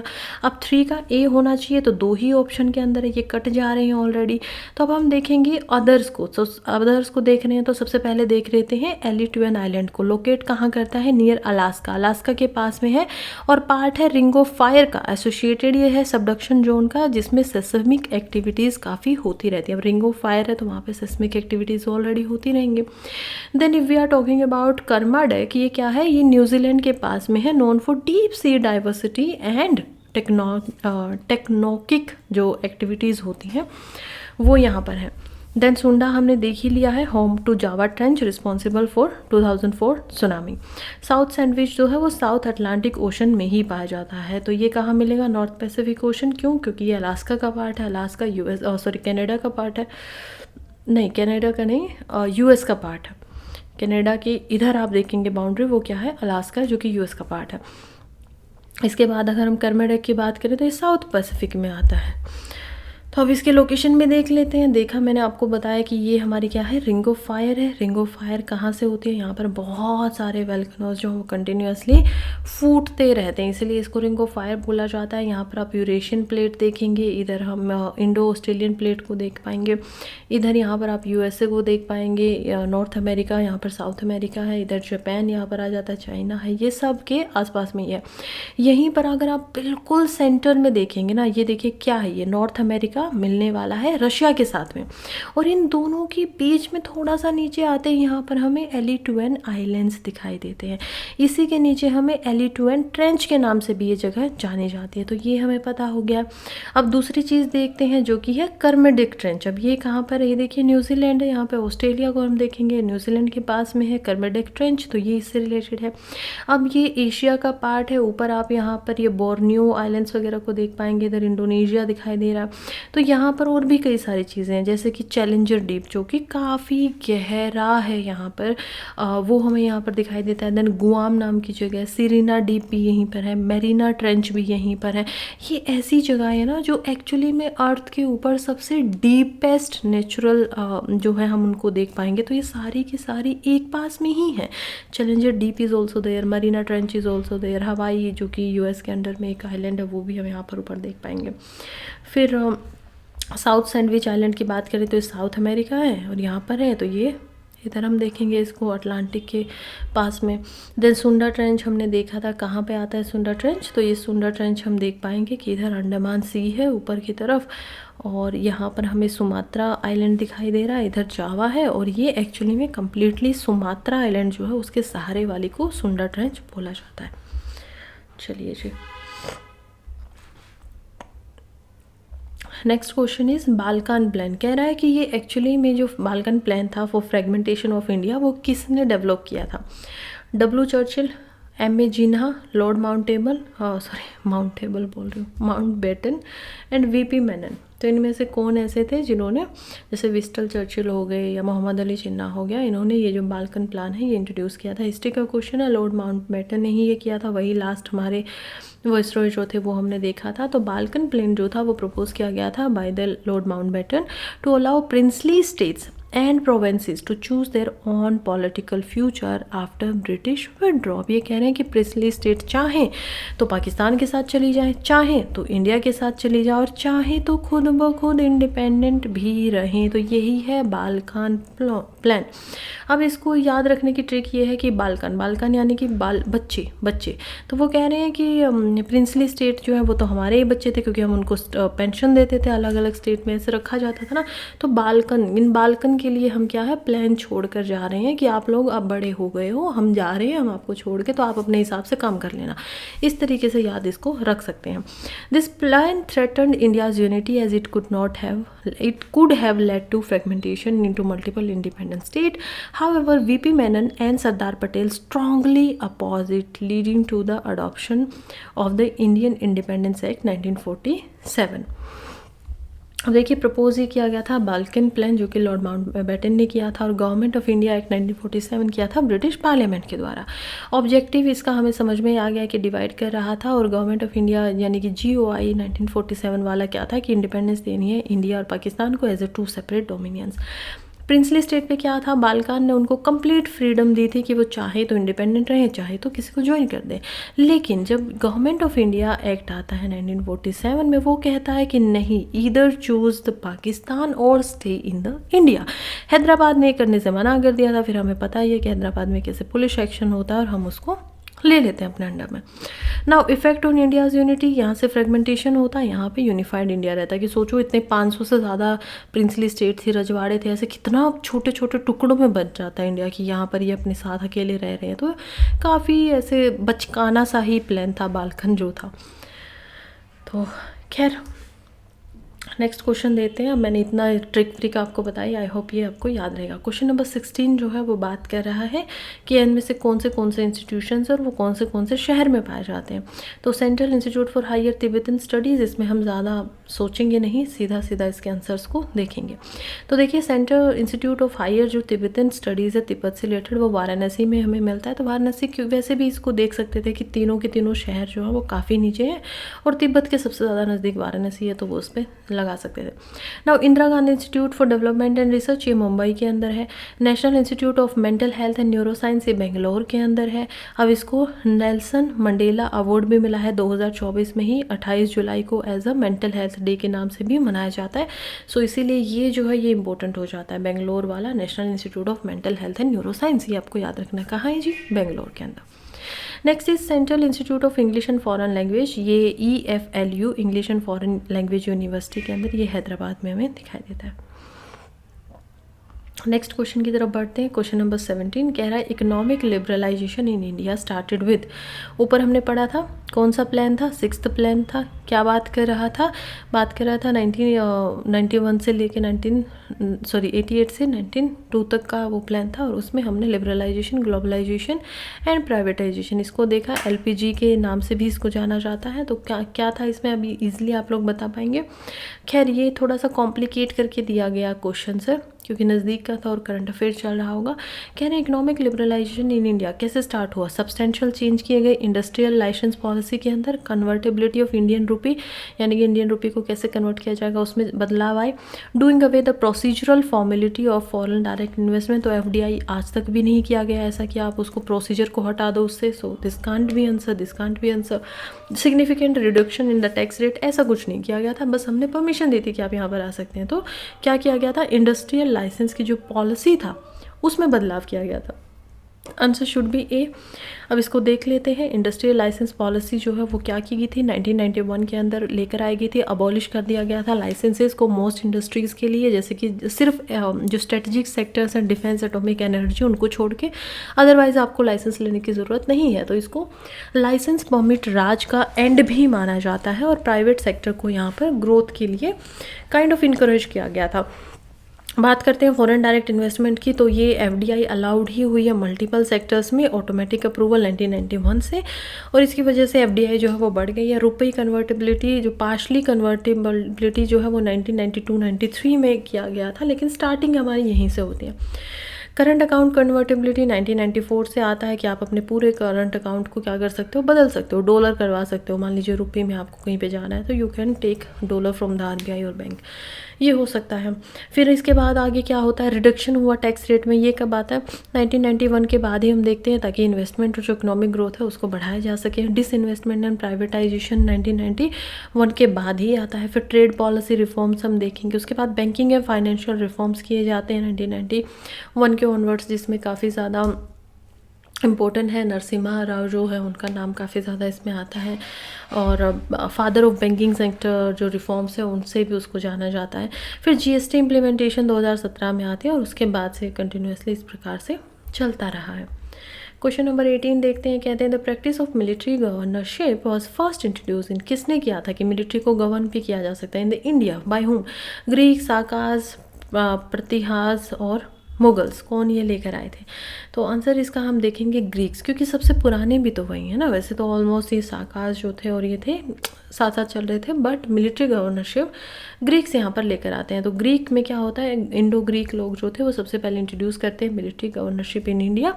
ग्रीक रूलर्स लाइक डिमर्टिस और मेनेंदर, इनको अदर नेम से भी जाना जाता है इंडिया में, उन्होंने मिलिट्री गवर्नर्स जो है वो, जिनको टार्टेगोई भी बोला जाता था, इंडियन टेरिटरीज को गवर्न करने के लिए, कि आप मिलिट्री से हो यानी सेनापति हो, जाओ इंडिया की ये टेरिटरी है, ये हमारे अंदर आती है, इसको गवर्न करो, यहाँ पे राज चलाओ। गवर्नर तो एक्चुअली में आज भी हमारे काम कर रहे हैं अलग अलग स्टेट्स के ऊपर, बट क्या वो मिलिट्री से बिलोंग करते हैं? नहीं करते हैं, राइट। तो ग्रीक्स ऐसे थे जिन्होंने पहली बार ये किया। अराउंड ये कब की बात हो रही है? मौर्य से भी पहले की बात हो रही है। तो मौर्य से पहले की बात हो रही है, तो आप लगा के चलिए कि 500 BCE से 300 BCE के आसपास की, या 400 के बीच की बात ये हो रही है। साकाज की बात करें तो establish rule in western and central India but did not introduce military governorship. Sakas जो है वो मोनार्किकल थे, ये इनका एक इंपॉर्टेंट चीज़ है। शाक्य इनको बोला जाते थे, ये मिलिट्री पे इतना फोकस नहीं था। प्रतिहार्स की बात करें तो ruled part of north western India, और एडमिनिस्ट्रेटिव स्ट्रक्चर इनका काफ़ी था। मुगल्स ने तो मनसबदारी सिस्टम को यूज़ किया था, तो ऐसा तो नहीं होगा कि वही पहली बार आएंगे, उनसे पहले तो दिल्ली सल्तनत ऑलरेडी आ चुकी थी, इस्टब्लिश हो चुकी थी, तो काफ़ी ईजी था, इसको तो हम पहले ही एलिमिनेट कर सकते थे। इन्होंने मनसबदार को अपॉइंट किया जाता था एज एडमिनिस्ट्रेटर प्रोविंसेस, और यहाँ पर भी मिलिट्री गवर्नर तो नहीं देखने को मिले थे। सो टॉकिंग अबाउट ये ग्रीको बैक्टीरियन किंगडम कहाँ पर था, एक बार इसको आराम से देख लेते हैं। ये हमें दिखाई दे रहा है कि ये जो पूरा का पूरा ईरान है, ईरान वाला एरिया, ऊपर उज्बेकिस्तान तक हम देख पाएंगे, सेंट्रल एशिया तक, फिर नीचे इधर बिहार तक हम देख पाएंगे। ये इंडो ग्रीक का टाइम पे यहाँ पर रह रहा था।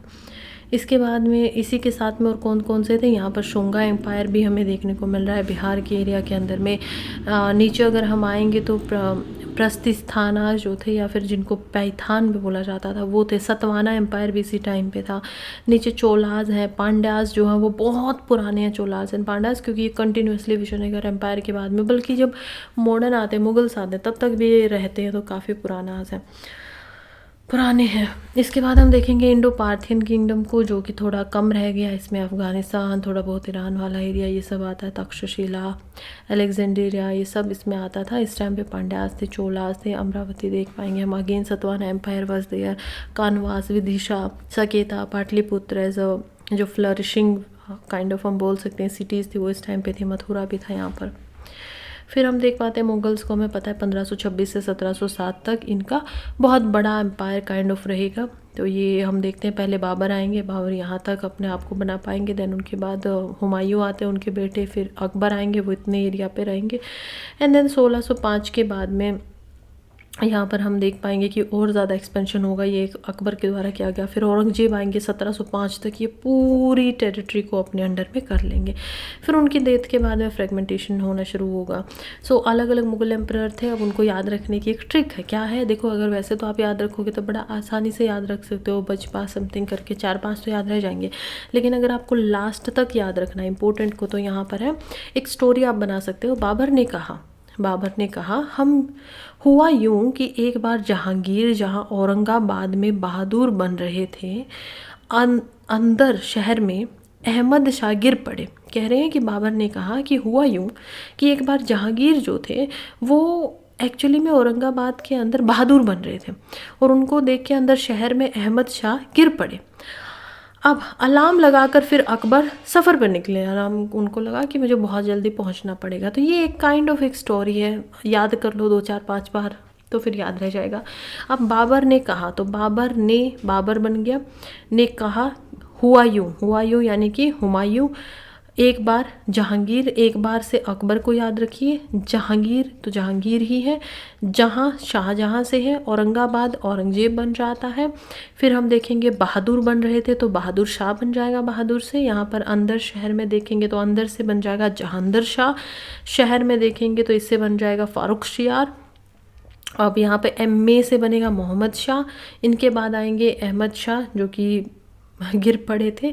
फिर अलाम के बाद यहाँ पर आएंगे मोहम्मद जो आलमगीर हैं, वो सेकंड अपना नाम ये लेते हो आफ्टर औरंगजेब के टाइटल के बाद में। फिर लगाकर यहाँ पर हम देखेंगे कि कैसे इनके बाद में आएंगे अकबर, अकबर जो कि अकबर सेकंड है वो यहाँ पर आते हैं, और सफ़र यानी कि बहादुर शाह जफ़र। तो इस तरीके से बनाया गया है। नेक्स्ट क्वेश्चन देखते हैं, अगेन हिस्ट्री का क्वेश्चन है। Consider the following statement about the INC, Indian National Congress में पहली स्टेटमेंट कह रही है Sarojini Naidu was the first woman to be president of Congress. Okay, एक स्टेटमेंट है, आपको बताना है ठीक है या नहीं है। सेकेंड स्टेटमेंट कह रही है C R Das was in prison when he functioned as the president of the Congress. The first Britisher to became the president of Congress was Allan Octavian Hume. तो ये से कंफ्यूज मत होना, ये A.O. ह्यूम की बात कर रहे हैं। काफ़ी सुना सुना नाम लग रहा होगा अभी, यहाँ पे जस्ट इन्होंने फुल नेम दे दिया सो दैट आप लोग कंफ्यूज हो जाए। Alfred Webb was the president of Congress in 1984। कौन से यहाँ पर जो है स्टेटमेंट ठीक होनी चाहिए। देखो स्टेटमेंट 1 जो है वो एक्चुअली में कंफ्यूज कर सकती है। क्यों? Sarojini Naidu Indeed was the first Indian woman to be president of INC, but she was not first woman। तो फर्स्ट वुमन नहीं थी, तो कौन थी first woman? Was Annie Besant 1917 Calcutta session ये करती हैं। सरोजनी 1925 में बनती हैं कानपुर सेशन के अंदर में। एनी बेसेंट वही है जो होम रूल के बारे में बात करती है, तिलक के साथ मिलकर ये इसको इंट्रोड्यूस भी करती हैं। ये उस समय पे चल रहा था। सी आर दास ये सही बात है, प्रेसिडेंट वो रहे थे, तो ये ठीक है। तो पहली स्टेटमेंट गलत हो जा रही है। फिर हम थर्ड स्टेटमेंट को देखेंगे। फर्स्ट ब्रिटिशर जो थे, देखो A.O. ह्यूम जो थे ना वो फाउंडर थे INC के, लेकिन वो कभी भी उसके प्रेसिडेंट नहीं बने थे, तो ये कंफ्यूज करने के लिए बनाया गया था। तो फर्स्ट ब्रिटिश प्रेसिडेंट जो बनते हैं वो बनते हैं जॉर्ज यूल, जो कि 1888 के अंदर इलाहाबाद सेशन में यहाँ पर बनेंगे। फिर फोर्थ की बात करेंगे तो क्या वो 1894 में थे? नहीं, ये मद्रास सेशन था, और ये स्टेटमेंट भी गलत है। एल्फ्रेड वेब जो है वो नहीं थे। तो अब देखो ऐसे तो हमें याद नहीं रहेगा ना, तो अब हमें याद करने पड़ेंगे कि कौन कौन से ऐसे सेशन थे INC के, क्योंकि ये इंपॉर्टेंट है। ऐसे सवाल पूछे जा सकते हैं, पहले पूछे हैं तो अभी भी पूछे जा सकते हैं। तो यहाँ पर हम सेशन देखेंगे तो 1885 से शुरू होता है। बॉम्बे के अंदर एनुअल इनका सेशन होता था, हर साल होता था। हम इंपॉर्टेंट को याद करेंगे। पहला सेशन होता है बॉम्बे में, जो कि WC बनर्जी जो है वो प्रेसिडेंट एज अ हेड रहते हैं, और formation of Indian National Congress यहीं से बनती है। 1886 में कलकत्ता में होता है, दादा भाई नौरोजी इसमें रहते हैं, और वो कांग्रेस को डिसाइड करते हैं कि प्रोविंशियल कांग्रेस कमिटीज़ वगैरह बनाई जाएंगी। 1887 मद्रास में होता है, जिसमें सैयद बहारुद्दीन ताबजी जो है वो आते हैं, फर्स्ट मुस्लिम प्रेसिडेंट ये बनते हैं। ये फर्स्ट हमेशा याद रखना कौन है कौन नहीं। 1896 में कलकत्ता के अंदर रहीमुतल्ला सयानी आते हैं, जो कि नेशनल सॉन्ग वंदे मातरम पहली बार गाते हैं, जो कि रविंद्रनाथ टैगोर ने यहाँ पर गाया था। इसके बाद हम देखते हैं नेक्स्ट, तो ये 1896 यहाँ तक चल रहा था। देन इम्पोर्टेंट वाला यहाँ पर होता है 1901 में कलकत्ता के अंदर, जिसमें दिनशा ई वाचा यहाँ पर प्रेसिडेंट करते हैं, और आउटकम यह आता है कि पहली बार गांधी जी जो थे वो क्या होते हैं, कांग्रेस के प्लेटफॉर्म पे यहाँ पर आकर इंट्रोड्यूस होते हैं। तो देखो यहाँ पर आप लोग अब कन्फ्यूज़ हो जाओगे, आपको लगेगा कि गांधी जी तो काफ़ी लेट आ रहे हैं, 1915 के आसपास आएंगे, 1901 में कहाँ से आ गए। गांधी जी यहाँ पर भी आए थे, बट यहाँ पर कब आए थे? वो एक्चुअली में साउथ अफ्रीका से ही इसमें आए थे एज अ पार्टिसिपेंट की तरीके से। तो गांधी जी पहले भी आ चुके हैं। 1901 के अंदर कलकत्ता का ये सेशन था, और यहाँ पर ये आए थे, दिनशा ई वाचा थे। तो कितना इंपॉर्टेंट ये चीज़ हमारे लिए हो जाती है। देन इन 1905 बनारस में होता है, जो कि गोपाल कृष्ण गोखले जो थे वो उसको हेड कर रहे थे। फॉर्मल प्रोक्लेमेशन होती है स्वदेशी मूवमेंट की यहाँ पर गवर्नमेंट के खिलाफ में 1905 में। फिर 1906 में कलकत्ता में फिर से होता है, दादा भाई नौरोजी इसको फिर से हेड करते हैं। अब देखो 1886 में भी दादा भाई नौरोजी ही थे, जो कि कलकत्ता से हेड कर रहे थे। 1906 पीछे है, स्टेट सेम है, कलकत्ता में यहाँ पर शहर सेम था, दादा भाई नौरोजी यहाँ पर हेड कर रहे थे। ये क्या करते हैं, रेजोल्यूशन लेते हैं स्वराज का, सेल्फ गवर्नमेंट का, बॉयकॉट करते हैं, और स्वदेशी और नेशनल एजुकेशन जो है उसको बोलते हैं कि हम करेंगे। 1907 में सूरत स्प्लिट हो जाती है। सूरत हमें पता है क्यों, क्योंकि सूरत में ये हो रहा था, राज बिहारी घोष जो थे वो प्रेसिडेंट थे, और स्प्लिट हो जाती है मॉडरेट एंड एक्सट्रीमिस्ट के अंदर में, और कांग्रेस अपना जो स्वराज है उसको एज अ एम यहाँ पर बोलती है। नेक्स्ट हम इम्पोर्टेंट सेशन देखेंगे जो कि होता है 1916 में, ये हुआ था लखनऊ के अंदर। अब AC मजूमदार जो कि यहाँ पर आते हैं और एज अ प्रेसिडेंट की तरह रहते हैं, ये यूनिटी बिटवीन करवाते हैं। देखो बहुत इंपॉर्टेंट है, 1907 में सूरत स्प्लिट होता है और एग्जैक्टली आफ्टर 9 ईयर्स यहाँ पर ये दोबारा मिल जाएंगे सारे के सारे, और ये लखनऊ मीट भी हम इसको बोलेंगे, लखनऊ पैक्ट भी बोलेंगे। तो सूरत में ये लोग बिटे थे जो कि INC के ही 2 भाग थे, क्या क्या थे, मॉडरेट्स थे और यहाँ पर एक्सट्रीमिस्ट थे, राइट। और 1916 में ये लोग लखनऊ पैक्ट के साथ में एक दूसरे के साथ आ जाते हैं कि 1+1 हम तो 11 बनेंगे, और 11 बनेंगे तो हम अंग्रेज़ों को आराम से भगा देंगे। 1917 में फिर से कलकत्ता में होता है, लेकिन इस बार हेड करती है एनी बेसेंट, तो दादा भाई नौरोजी नहीं है। तो ये पहली वुमन होती हैं जो कि प्रेसिडेंट करती हैं कांग्रेस को।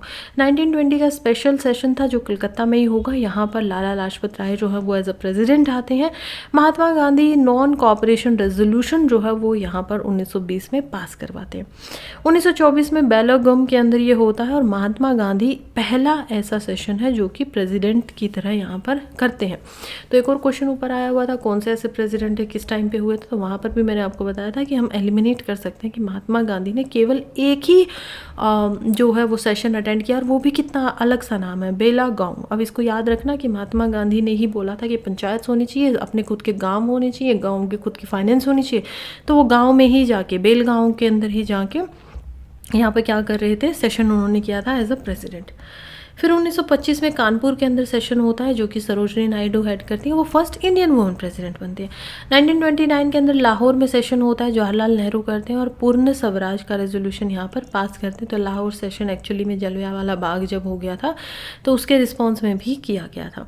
1931 का जो सेशन है वो कराची में होता है, वल्लभ भाई पटेल उसको हेड करते हैं। Resolution, fundamental rights, national economic programme, ये सब यहाँ पर होता है, और जो गांधी अर्बन पैक्ट हुआ था उसकी भी इंडोर्समेंट की जाती है। 1936 का ये लखनऊ में होता है, जवाहरलाल नेहरू इसको हेड करते हैं। Push toward socialist ideas by Jawaharlal Nehru. अब हम देखते हैं कि कुछ इंपॉर्टेंट सेशंस को हम कैसे याद रख लें, तो कुछ ट्रिक्स हैं इसके लिए। क्या ट्रिक है? पहली ट्रिक है, Congress of 85 Badra in Bombay invited 88 journals all English to meet Annie of Calcutta in 1917 and Sarojini as 25 in Kanpur. Now ये आपको रटना पड़ेगा, ये अगर लाइन्स आप रट लेंगे तो आपके लिए बहुत ईजी हो जाएगा। क्यों? देखो 85 बाड्रा इन बॉम्बे का क्या मतलब है कि 1885 के अंदर पहला सेशन होता है जो कि WC बनर्जी यहाँ पर हेड करेंगे और बॉम्बे में हुआ था। तो कांग्रेस ऑफ 85 बांद्रा, अब बांद्रा एक प्लेस है मुंबई के अंदर और हमें पता है कि वहाँ पर एक घर भी होगा 85 बांद्रा, तो इसी तरीके के। फिर वहाँ पर क्या किया, बॉम्बे में इनवाइट किया गया 88 जर्नल्स को, ऑल इंग्लिश। अब 88 जर्नल ऑल इंग्लिश का क्या मतलब है? पहले इंग्लिश प्रेसिडेंट बनते हैं, कब बनते हैं? 1888 के अंदर। कहाँ बनते हैं? इलाहाबाद के अंदर। इलाहाबाद सेशन में ये होते हैं जो कि थे जॉर्ज यूल। फिर एनी ऑफ कलकत्ता 1917 में, all English to meet Annie of Calcutta in 1917 and Sarojini as 25, यानी 2 महिलाओं से मिलने के लिए कांग्रेस थी। 85 बांद्रा में रहते थे बॉम्बे में, उन्होंने 88 जर्नल्स थे जो कि सारे के सारे इंग्लिश थे, उनको बुलाया कि 1917 में एनी ऑफ कलकत्ता है जो कि रहती है और 25 साल की सरोजनी है जो कि कानपुर में रहती है, आपको उनसे मिलना है। तो इस तरीके से याद रखना, वैली ऑफ कलकत्ता 1917 क्या है, यानी 1917 उनके घर का नंबर है, उसमें रहती है वो। तो फर्स्ट वुमन प्रेसिडेंट है 1917 में, कलकत्ता सेशन में ही रहती है और एनी बेसेंट इनका नाम था। सरोजनी नायडू एज 25 का क्या मतलब है? फर्स्ट इंडियन वुमन जो कि 1955 का कानपुर सेशन प्रिसाइड करती हैं, ये है। दूसरी ट्रिक यहाँ पर होती है फिर अगले वाले उनको याद रखने की, कैसे हमने national anthem and national songs को यहाँ पर सेशंस में हुए थे। तो जैसे V96 and J11 in Kolkata. V96 V यानी कि वंदे मातरम 1896 के अंदर कोलकाता सेशन में होता है। J11 यानी कि जन गण मन जो कि 1911 में होता है। कहाँ होते हैं? दोनों के दोनों कलकत्ता सेशन में लिए जाते हैं, वंदे मातरम भी और यहाँ पर 1911 के अंदर भी। अब ये देखो कि 1896 के अंदर एक्चुअली में था कौन, तो 86 में हमने देखा था कौन थे यहाँ पर, दादा भाई नौरोजी थे 1886 के अंदर में, और यहाँ पर 1896 में रहीमुत्ताला सयानी थे। नेक्स्ट हमारी ट्रिक है, अगेन जो स्प्लिट और यूनियन को याद रखना, वो तो इजीली याद भी हो जाएगी कि रास मतलब कि रास बिहारी बोस जो थे। So Surat split in 1917 which united in Lucknow in 1917 by Majumdar. तो रास बिहारी के समय पे 1907 में ये सूरत में स्प्लिट हो जाती है और मजूमदार जो है वो यहाँ पर इसको 1917 में क्या करवाते हैं, पैक्ट करवाते हैं। फिर इंपॉर्टेंट सेशंस को कैसे याद रखना है, तो बेगम गांधी हमने देखा ना कि वो बेलगांव गांधी था, Belgaum Gandhi. 24 demanded pool side snakes with Nehru in Lahore tonight, but Patel of 31 asked for fried rice and new ecopot for Karachi. Gandhi went on second table. तो बेगम गांधी 24 यानी कि 1924 में बेलगम सेशन होता है, जो कि गांधी जी उसको प्रिसाइड करते हैं। Pool side snacks with Nehru यानी कि 1929 में लाहौर सेशन होगा और नेहरू जो है वो पूर्ण स्वराज यहाँ पर मांगेंगे। थोड़ा डिफिकल्ट है इतना सारे याद करना, but I am pretty sure आप लोग रिवाइज करेंगे तो बहुत इजीली याद होगा।